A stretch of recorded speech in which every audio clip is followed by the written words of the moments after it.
Good morning, and Jane Fonda sends regards.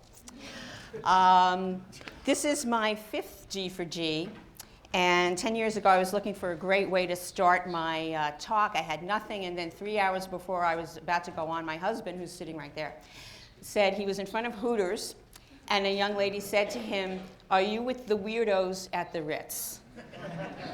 And he said, "My wife is." So once again, I am awed and honored and delighted to be with the weirdos. You couldn't find a better group of people. And new G for G, new Flexagon. What I have here is a hexagonal-shaped hexaflexagon. But before I talk about that, I just want to briefly say that the wonderful images that Bruce McLean had in his talk that he didn't have time to credit are made by my sister, and they're on her site, eighthsquare.com. She has some wonderful hexaflexagon designs, and hexaflexagon fever runs in the family. Okay, so here is my flexagon.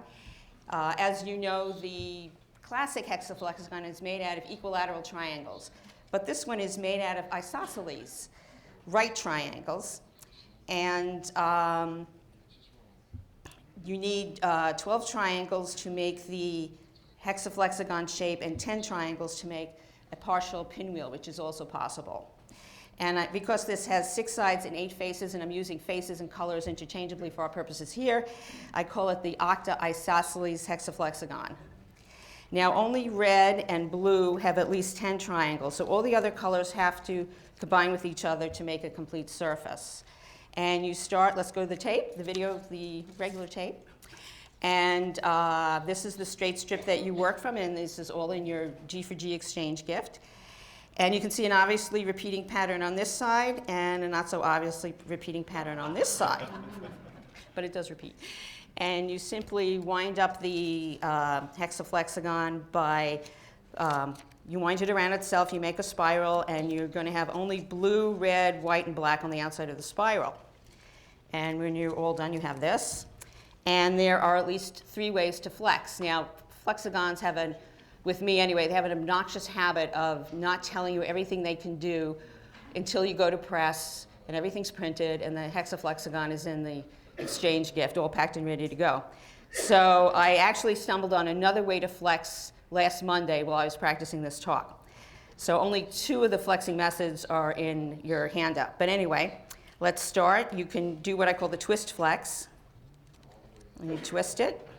You twist like you did last summer. And you keep twisting. And 4 twists get you back to the beginning. Then you can do what I call the pinch and pull. You pinch here. You make like a little birdie beak. G for G. Then you open up into a square, and then you pinch back. There are hanging triangles here that help you because you're going to pinch squares, triangles that are perpendicular. You pinch and you pull, and then you're going to get new colors. And the one I discovered last Monday is kind of a pull and tuck. You pull, and you tuck, and you open. And you pull, and you tuck, and you open. And I think this does, here's the partial pinwheel I told you about, the shape change. And I think this will lead to a Tuckerman traverse, though I haven't tested that out yet, but you can continually flex with that. And another obnoxious thing it revealed to me, I don't know how this happens, but once in a while when I'm flexing, I still have to discover this, the spiral turns itself inside out. So the outside colors become inside and vice versa. So you're getting a totally different set of colors for this twist flex position. Come on, there we go. And in your handout, I show that there are at least 65 different combinations you can make in the regular mode before you go through that wormhole. And each of these color patterns has at least 2 triangles of red, blue, black, and white, which are on the outside of the spiral. But when you go through the wormhole, of course, you're going to get a whole new set of color combinations. So I've counted at least 50 more that you can make. So it's full of surprises.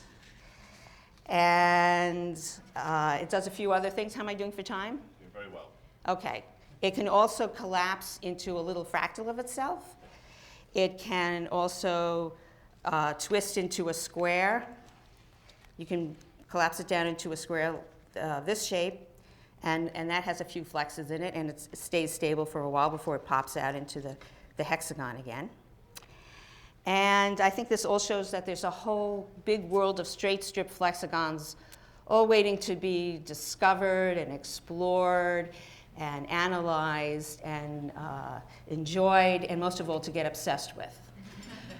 And if there are any more mathematicians out there willing to analyze this baby, I'd love to work with you. Thank you very much.